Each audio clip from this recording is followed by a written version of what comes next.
Senator Stabenow. Senator Heinrich.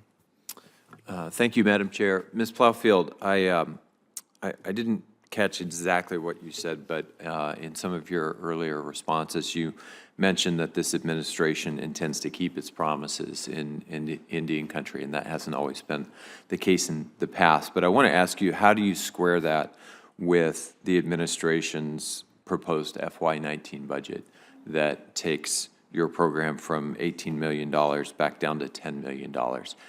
It just seems to me it's going to be very hard to keep any promises with those kinds of funding levels. Thank you, Senator. I think that with the effectiveness and the efficiency that we are working on in the office, that we can still deliver what Indian country needs.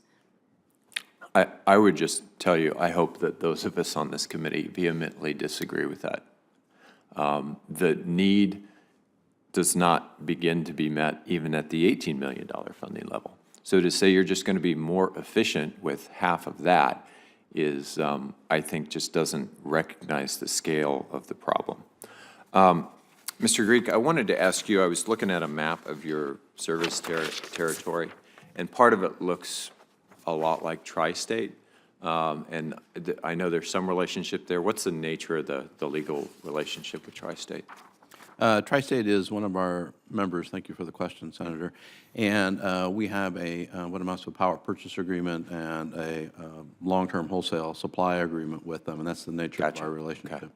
Okay. You know, one of the frustrations in New Mexico with some of our member co-ops with Tri-State has been the limitation on how much renewables they can bring on, particularly in a distributed fashion within their own service territories. And so we've literally had, because Tri-State limited co-ops to 5% solar penetration, for example, we've had recently a member co-op elect to leave because they wanted to be responsive to their own customers who wanted to see that number dramatically increased. Is that something that, is that a practice that Basin also engages in, and what are your thoughts on it?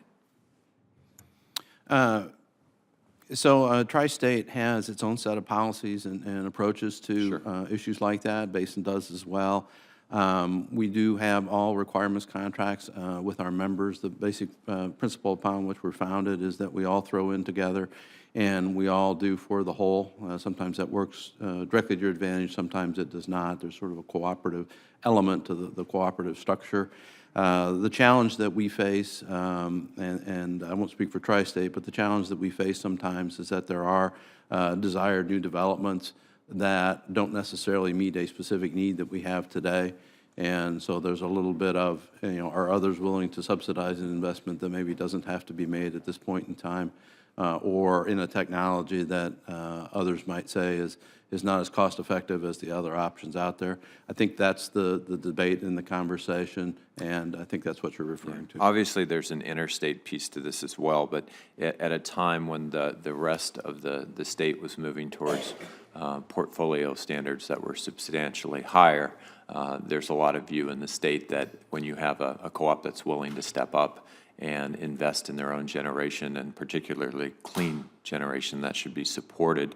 I wanted to ask you a little bit about energy storage, because it's going to be playing an increasingly important role in grid reliability as well as resilience.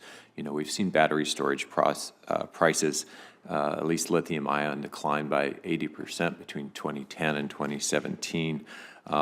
The indications we have from a lot of the energy industry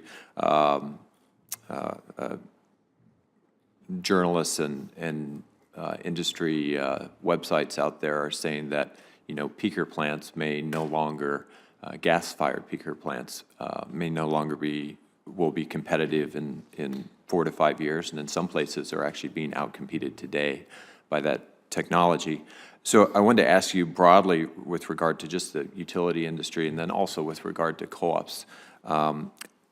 Is storage something that's now just being, as a matter of course, integrated into integrated resource planning? So when you're looking at various different ways to solve a problem, is storage something that you run the numbers on? Thank you, Senator. Yes, we do run the numbers on storage. Typically, the economics are not such that it gets broad application.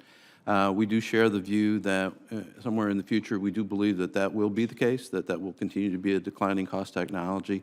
We would certainly agree that renewables and other forms of non-dispatchable power need to have a partner. That partner today is primarily gas-fired generation. We certainly believe there will come a point where storage will compete competitively with that. We don't see that we're at that point today, though. Yeah. Thank you.